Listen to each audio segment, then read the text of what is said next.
الحمد لله الذي بنعمته تتم الصالحات. أشهد أن لا إله إلا الله وحده لا شريك له خالق السماوات والأرض.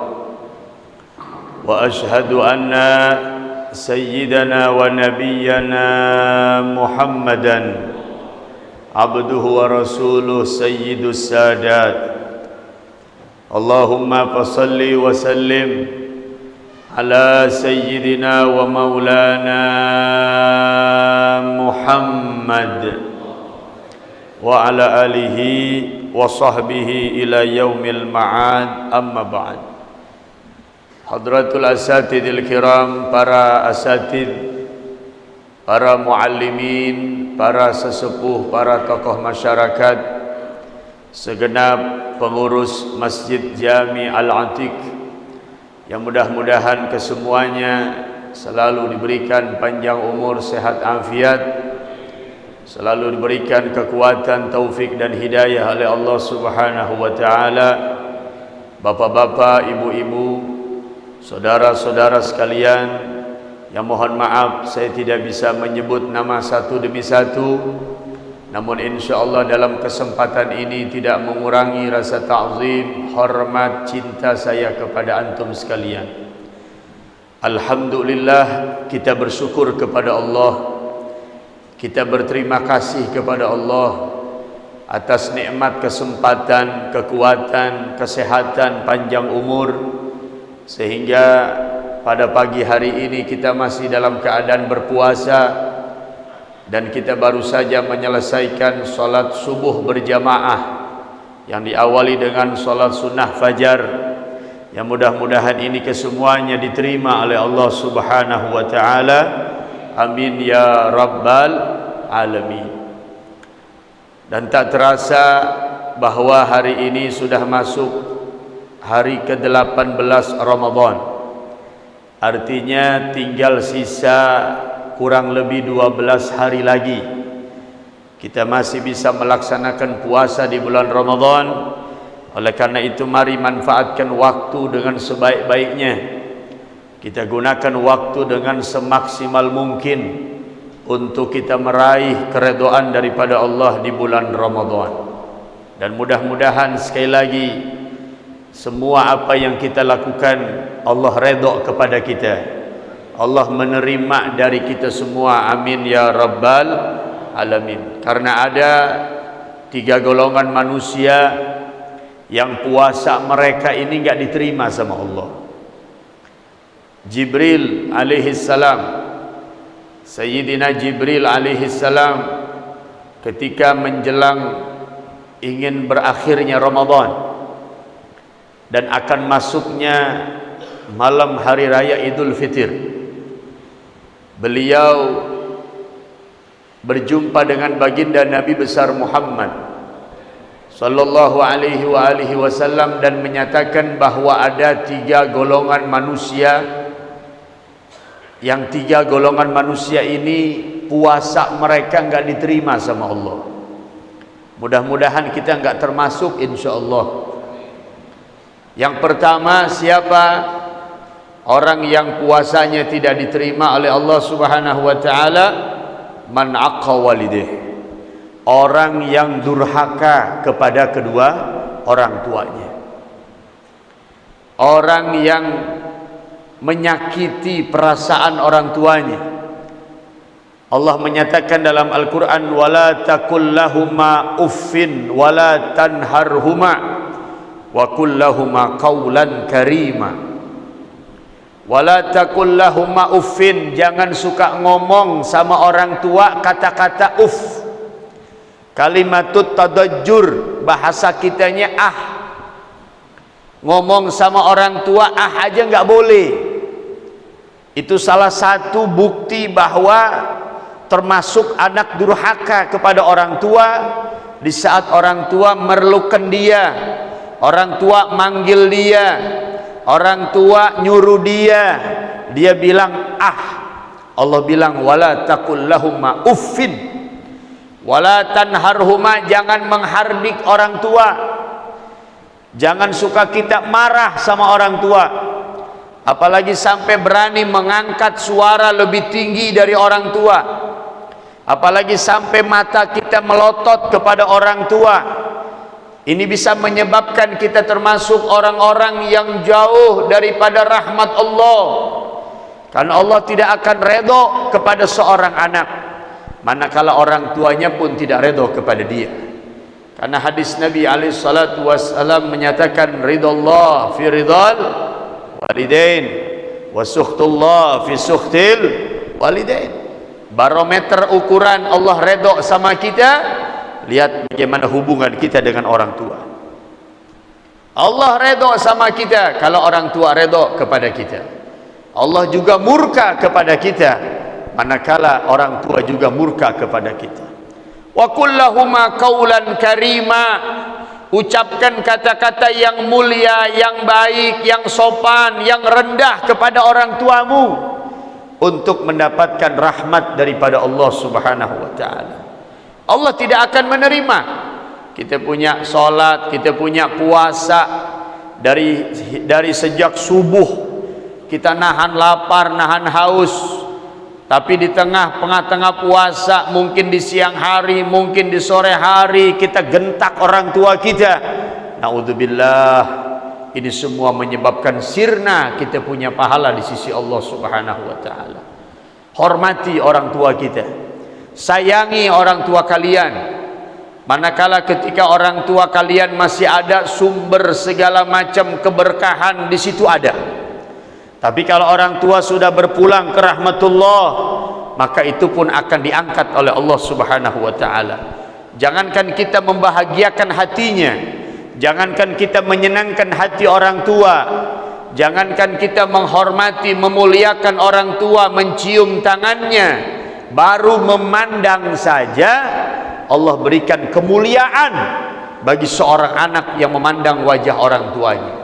Dalam kitab Al-Akhlaqul Banin, Syekh Umar bin Ahmad Baraja radhiyallahu an, beliau menukilkan hadis, man nazara ila wajhil walidai ila wajhi walidayhi nazratan, siapa orang yang memandang wajah orang tuanya nazara rahmah, dengan pandangan yang penuh dengan kasih sayang. Ketika ada anak memandang wajah orang tuanya, di saat dia memandang penuh harapan kepada Allah dalam hatinya, agar orang tuanya disenangkan dalam hidupnya, agar orang tuanya dipanjangkan umurnya dalam sehat afiat, agar orang tuanya dibahagiakan dalam hidupnya. Apa kata Nabi Muhammad? Kataballahu lahu hajjan mabrura. Maka orang itu spontan akan diberikan pahala oleh Allah seperti pahala orang melakukan ibadah haji mabrur. Ini baru kita memandang wajah orang tua. Lalu bagaimana kalau kita mencium tangannya, memeluk badannya, membisikkan di telinganya, minta redha kepadanya? Tentu ini akan menyebabkan turunnya rahmat buat kita, dan balasan nanti akan kita dapatkan. Birru aba'akum tabarrakum abna'ukum. Berbaktilah kalian kepada ibu bapa kalian, maka di saat kalian berbakti kepada mereka, dipastikan anak kalian pun akan berbakti kepada kalian. Tentu kita akan dipanjangkan umur oleh Allah, akan diberikan kehidupan yang berkah oleh Allah. Tidak mungkin kita merasakan anak bakti sama kita kalau kita tidak diberikan umur panjang oleh Allah. Walaupun andaikan umur kita pendek, kita diambil oleh Allah Subhanahu wa taala, namun kita meninggalkan keturunan-keturunan yang menyambungkan pahala buat kita. Yang Nabi katakan, awwaladin saleh yad'ulah, doa anak orang soleh, doa anak yang soleh, yang gak bakal putus-putus, terus nyambung ke liang kubur kita. Illal ladzina amanu wa amilus solihat falahum ajrun ghairu mamnun. Kecuali orang-orang yang soleh, yang melakukan amal soleh, yang beriman kepada Allah, falahum ajrun ghairu mamnun, mereka terus akan mendapatkan kucuran pahala dari Allah. Siapa di antaranya? Ketika anak mendoakan orang tua, maka disitulah orang tua akan mendapatkan keberkahan daripada Allah Subhanahu wa taala. Jadi hati-hati Jangan sampai kita durhaka kepada ibu bapak kita. Kalau kita tidak mau ibadah kita diterima oleh Allah Subhanahu wa taala, kita ingin ibadah kita diterima sama Allah, kita ingin ibadah kita diberikan keberkahan oleh Allah, kuncinya salah satunya, seringlah kita meraih keredaan kedua orang tua kita. Yang kedua, manusia umat Rasulullah yang gak bakal diterima puasanya siapa? Imra'atun aqqat zaujaha, perempuan yang durhaka sama suaminya. Ini juga gak bakal diterima sama Allah. Siapa perempuan yang durhaka? Sayyidina Salman Al-Farisi radhiyallahu ta'ala anhu, salah satu sahabat baginda Nabi Muhammad. Beliau meriwayatkan hadis dari Rasulullah, dan ini tertulis dalam kitab Uqudul Lujain, di mana Nabi menyebutkan man rafa'a ayyuma imra'atin rafa'at sautaha, apabila ada seorang istri berani berbicara, nadanya lebih tinggi dan suaranya lebih tinggi daripada suami, maka la'anaha kullu syai'in tala'at alaihi syams. Apabila ada seorang istri berbicara dengan suaminya tapi nada suaranya lebih tinggi, suami rendah bicaranya, istri tinggi suaranya, maka itu salah satu istri yang durhaka kepada suaminya. Dijamin kata Nabi Muhammad, kullu syai'in tala'at alaihi syamsu la'anatha, segala sesuatu benda yang terkena sinar matahari itu akan melaknat dan mengutuk perempuan tersebut. Apa benda yang enggak terkena sinar matahari? Semuanya terkena sinar matahari. Pohon-pohon kena sinar matahari, tanah kena sinar matahari, genteng rumah kita kena sinar matahari, belum lagi batu-batuan yang begitu banyak jumlahnya, ikan-ikan yang ada di laut, ikan-ikan yang ada di sungai, sungai yang mengalir airnya, itu semua terkena sinar matahari. Itu mereka mengutuk perempuan yang apabila bicara dengan suaminya, suaranya lebih tinggi daripada suaminya. Ada seorang perempuan ketika ingin menikah, dia datang kepada baginda Nabi Muhammad SAW, lalu menyatakan, wahai Nabi Muhammad, wahai Rasulullah, apa kewajiban istri terhadap suami? Kalau saya bisa menjalankannya, saya ingin menikah dengan laki-laki yang melamar saya. Tapi kalau saya tidak bisa menjalankannya, lebih baik saya hidup menyendiri, karena saya khawatir tidak mendapatkan redha suami. Begitu ini perempuan nanya kepada Nabi Muhammad, lalu Rasulullah menyatakan, andaikan ada suami hidungnya berdarah, kata Nabi ini pun ada di kitab Uqudul Lujain, andaikan ada seorang suami hidungnya mengeluarkan darah dicampur nanah, bukan mimisan darah lagi, tapi ini suami keluar darah juga, keluar nanah dari hidungnya. Lalu si istri melihat suaminya berkeadaan seperti itu, dia enggak tega, dia bersihkan itu darah, itu nanah yang keluar dari hidungnya, bukan dengan tisu, bukan dengan elap, bukan dengan bajunya, namun dia bersihkan dengan lidahnya sendiri. Andaikan ada perempuan semacam ini, kata Nabi Muhammad, dia belum dikatakan bakti kepada suaminya. Apalagi di zaman sekarang, kadang-kadang suami diatur sama istri, kadang-kadang suami diomelin bini, kadang-kadang istrinya ngambek sama laki, banting pintu, lain sebagainya. Problem kehidupan rumah tangga yang banyak diadukan kepada orang-orang yang memahami ilmu agama. Inilah keadaan, fenomena kejadian di akhir zaman. Perempuan-perempuan di akhir zaman itu mudah untuk mendapatkan surga, Bu. Kalau ibu pengen dapat surga tuh gampang, nggak perlu ibu banyak sholat tahajud, nggak perlu ibu banyak baca Quran, apalagi ibu bisa baca Quran, ibu bisa sholat tahajud, lebih bagus lagi. Bagaimana mudahnya perempuan dapat surga? Ketika suaminya redho sama dia, dipastikan itu perempuan akan masuk surga. Ini sesuai dengan hadis Nabi Muhammad. Rasulullah yang menyebutkan, bukan saya. Nabi yang menyatakan ayyuma imra'atin matat wa zawjuha anha radin dakhalatil jannah. Apabila ada perempuan meninggal dunia, ada istri meninggal dunia, ketika istri meninggal dunia suaminya redha sama dia, aku redha ya Allah kepada istriku, aku redha kepada kekurangan istriku ya Allah, dan aku memaafkan dia zahir dan batinnya. Apabila ada perempuan meninggal, suaminya berucap semacam itu, dakhalatil jannah, maka ini perempuan dipastikan akan masuk surga oleh Allah Subhanahu wa taala. Gampang perempuan kalau pengen masuk surga, raih redha suami. Ketika suami ingin mendapatkan redhonya Allah, raih keredhaan orang tuanya. Golongan yang ketiga yang tidak akan diterima puasanya oleh Allah Subhanahu wa taala, siapa dia? Orang yang tidak mau memaafkan kesalahan orang lain. Orang yang di hatinya nih sampai gini hari masih marah sama orang. Udah puasa ke 18 hari masih dendam sama orang.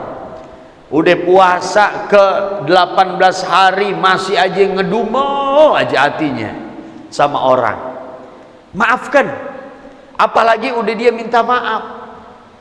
Ya, karena ada orang bertanya bagaimana hukumnya orang yang gak mau maafin kesalahan orang. Jawabannya ada dalam ucapan Imam Syafi'i radhiyallahu ta'ala anhu, wa manisturdiya falam yarda fahuwa syaiton. Orang udah minta maaf gak dimaafin, yang gak minta maaf aja harus kita maafin, apalagi kalau dia datang sama kita, dia minta maaf, diakui kesalahannya, kita gak maafin, gak bedanya kita sama setan sama. Itu kata Imam Syafi'i, wa manisturdiya falam yarda. Orang yang diminta maaf namun dia nggak maafin saudaranya yang salah padahal udah minta maaf, maka dia sama dengan syaitan. Wajar Pak Bu, kalau kita hidup bermasyarakat, bersosialisasi dengan masyarakat, kita makhluk sosial, kita makhluk yang lemah, yang nggak bakal luput dari yang namanya kesalahan, yang nggak bakal luput namanya dari dosa. Karena Nabi yang menyatakan kullu bani Adam khata'un, setiap manusia itu pasti punya salah. Wa khairul khata'in, tapi sebaik-baiknya orang yang punya salah adalah orang yang mau tobat sama Allah. Orang yang sebaik-baiknya orang yang punya salah, yang mau minta maaf. Apalagi dia minta maaf, datang sama kita nggak maafin, itu puasa kita nggak bakal diterima sama Allah. Kalau kita pengen hidup bermasyarakat, bertetangga, berkeluarga yang nggak boleh orang lain salah, itu susah. Kata Imam Syafi'i radhiyallahu anhu, man fattasa sahiban bila aibin, siapa orang yang pengen punya teman, siapa orang yang pengen punya pasangan hidup, siapa orang yang pengen punya istri, punya suami, punya anak, punya tetangga, punya murid, punya guru, tapi semuanya nggak boleh salah sama dia. Sama hukumnya seperti mencari jarum yang dibuang di tengah laut.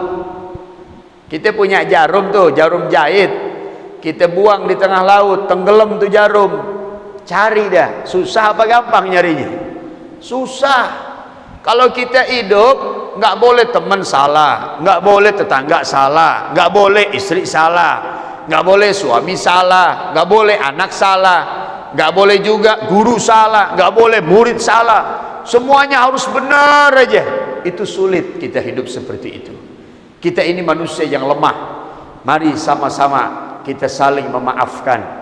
Kita buka hati kita, kita bersihkan hati kita dari yang namanya marah. Karena kalau kita udah marah akan timbul dendam. Kalau udah timbul dendam gak terlampiaskan akan timbul hasad. Kalau hasad ini sudah bersemayam di hati kita, ngelihat orang bawaannya gak senang aja.